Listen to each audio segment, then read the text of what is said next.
Well, good morning again. This is Dr. Bill Wyatt with the American Orthodontic Society, and I want to talk this morning about ectopic eruption and how we would do it today, or it can be even cut down even better than that later on.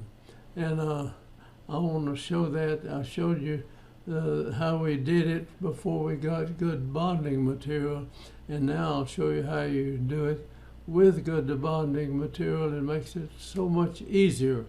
And ectopic eruption, all that means is that it's a tilted permanent tooth growing under the edge of a deciduous tooth, and the permanent tooth reseals in the follicle, will eat away the root structure of the deciduous tooth wherever they get to it, but it has no effect on the enamel, and that's why they call it ectopically erupting.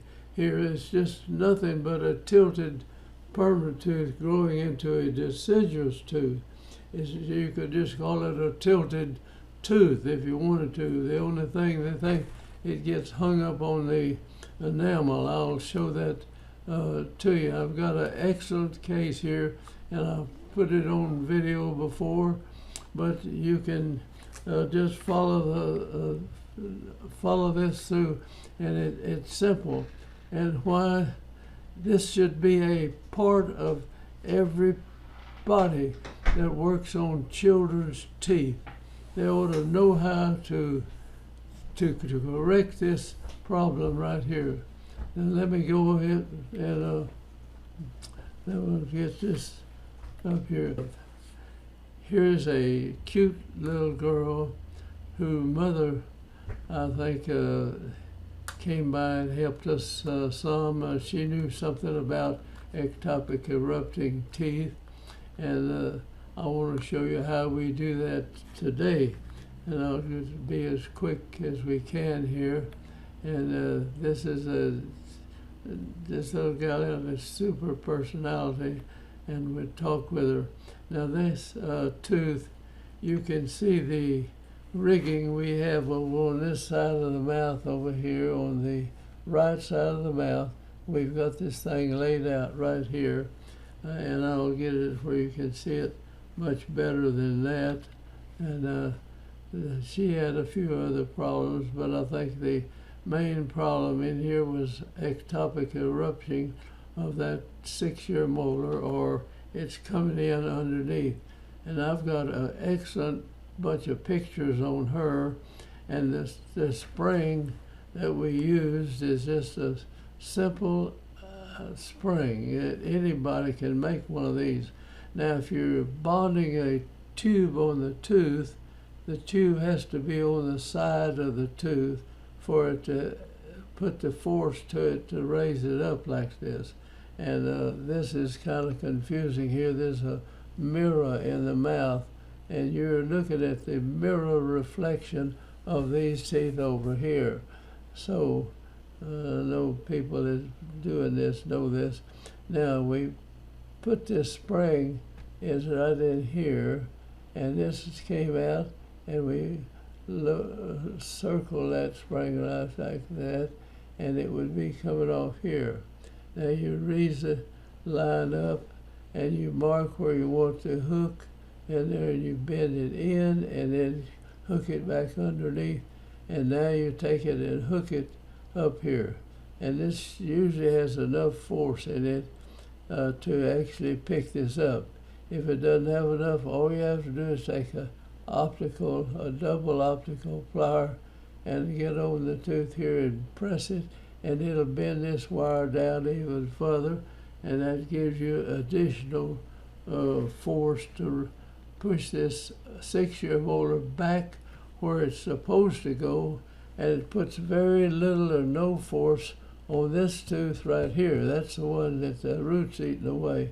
If the force is on this tooth here, it's a deciduous tooth, and it will push down on this, and I'll bond this wire over here. This wire is going down, so these three teeth together. The half of the deciduous second molar is holding it up.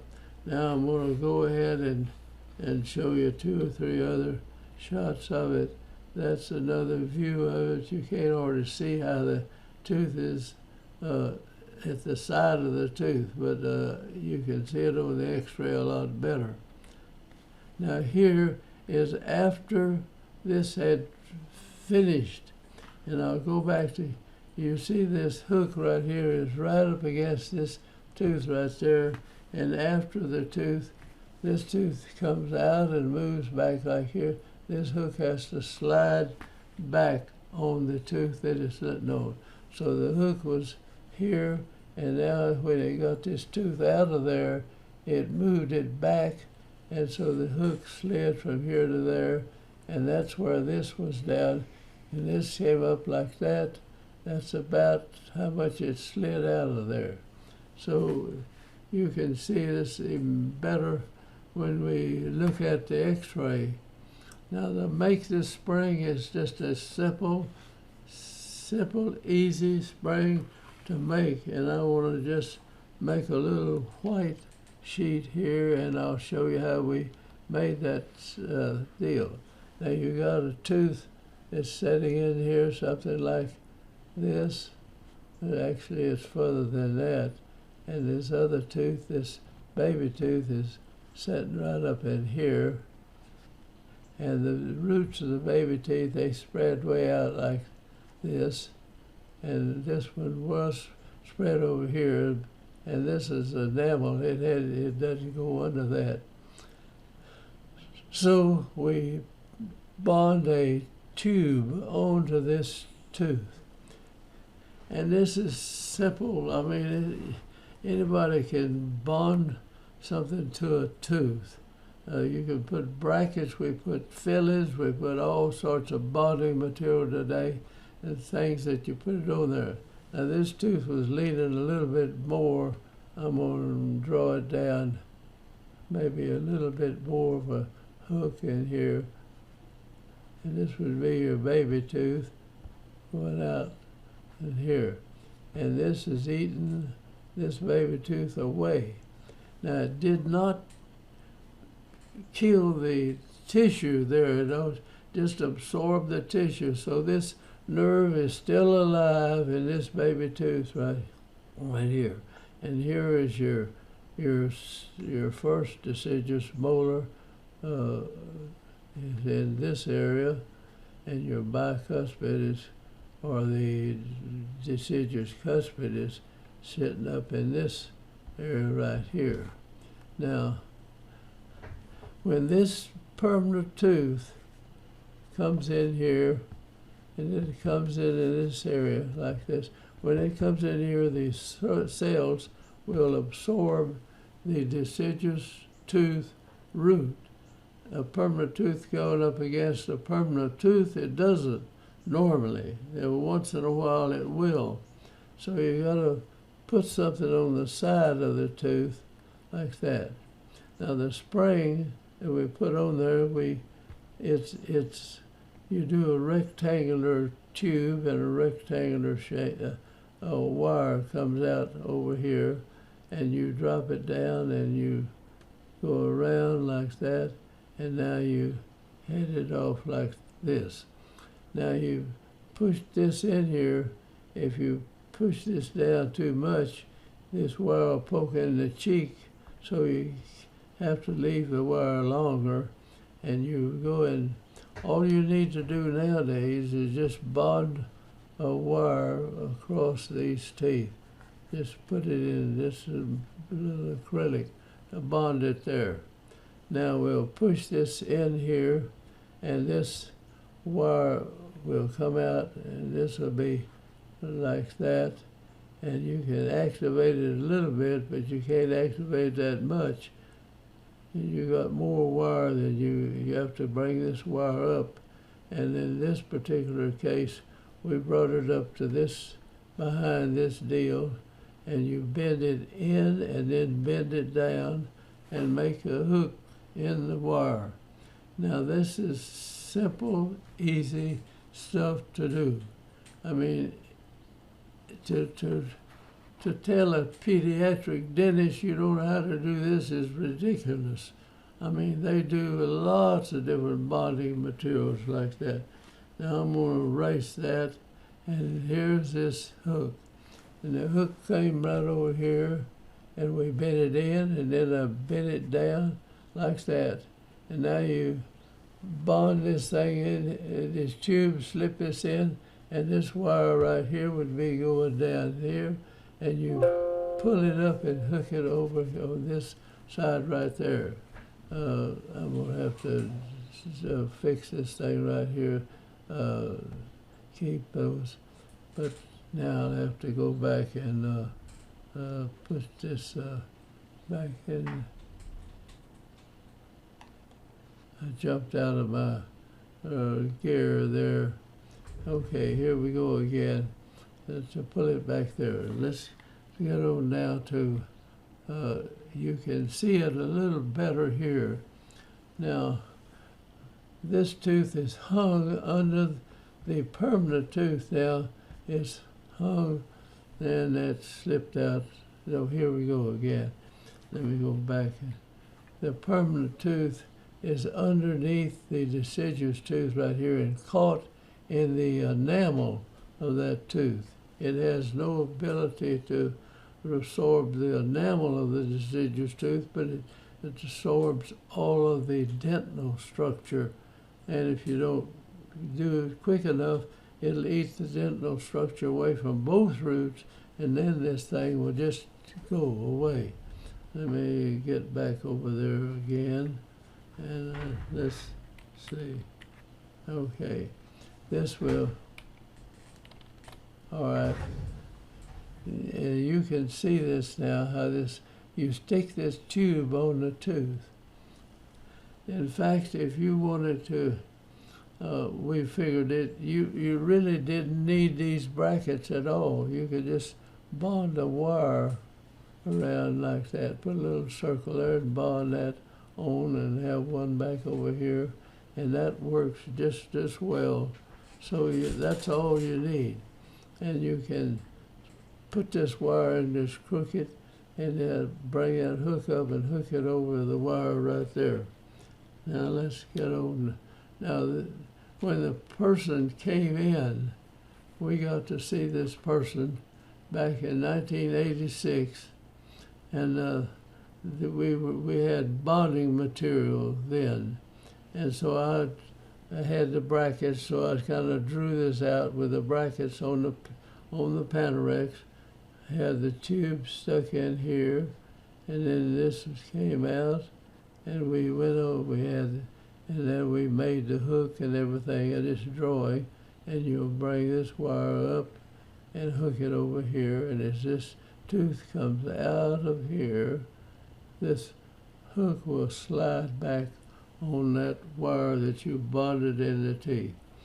Now, if somebody's really tight and they want to do this without anything except a piece of wire and some bonding material, you can actually bond the wire onto the tooth right here, and you have this out here, but it's hard to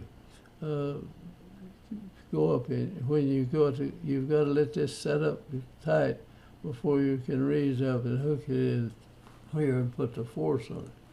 Now, when this tooth comes out, the roots are in the bone. And so when you straighten this out, the roots don't move forward very easily. So instead of this tooth just coming out right up against this, the tooth will move back. Now let me get back. Now here we are about halfway through this procedure. The pressure down is right here on this root of this, and this wire and this root too. These deciduous teeth had enough force in them to pick this up right here. Don't ever try to bring this tooth back by pushing a wire. This is a ridiculous way to go down in here and bend that down and bond it to the tooth, and you're depending on this tooth to move this tooth back, and it doesn't do it. You lose it, and it'll shove the second molar. If you even had a wisdom tooth in here, it'll push it back when you do it. This is just, it's been on there a little while and it pulled that out of place like that. Let me see if we go. Now there, the wire, you see, we came out like this, and it was going down, picked it up, put it right here, and as it slid that tooth out of that area, the wire pulls, the loop goes back like this. Now, you can run a wire back behind here and come up over here somewhere and tie that wire and pull this tooth forward, but don't take this out. You're keeping this force right here is on the roots of the tooth, and it's bringing the roots of the tooth forward. So I don't know whether I've got an x-ray of the, but here we are, we're laying down again. There's the wire that we had, but it's upside down. And now there's where it was hooked, and there's where the hook goes back as the wire comes, as the tooth comes down. Now there the tooth is where it gets caught underneath here. And if we just back this tooth out of there, and since the roots are in the bone, they don't move forward very much, and then we have to hold it with this force on it, and it'll bring it right up against this, like that. And that's an excellent space maintainer, and one root will hold it while you're doing that. So there we are, and you see how this, see the enamel where it ends right here? And there's the enamel ending here. Now this permanent tooth had eaten away the deciduous root plus the deciduous inside the enamel, and just left this little bit of enamel there which could catch this root. And then, so we come in, we're going to bond something on this. If this is covered up with tissue, take an electrosurge, go in like that, and take it off, and you can bond the root of the tooth there, and then you got your wire going across these teeth. You can bond those wires on the teeth, that's fine, that's all. And it will shove this tooth back, it'll shove the second molar back, everything. They're pushing these baby teeth down. Just pushes them down, it's raising this up. You've got the same pressure going up as you do down in here. So that's the way it actually works. And now there it is. So we would tie this up to here, pull this up, and keep this downward force on there, and that'll keep the roots right in behind the second deciduous, the second permanent, second bicuspid. It's coming in here. Then it'll come on up. And normally the roots on the second bicuspid, which normally eat this root away, this will absorb this and it'll go, and this tooth will go, but the permanent bicuspid will be up in this area when it does, and this tooth will be right there behind it. Makes it excellent.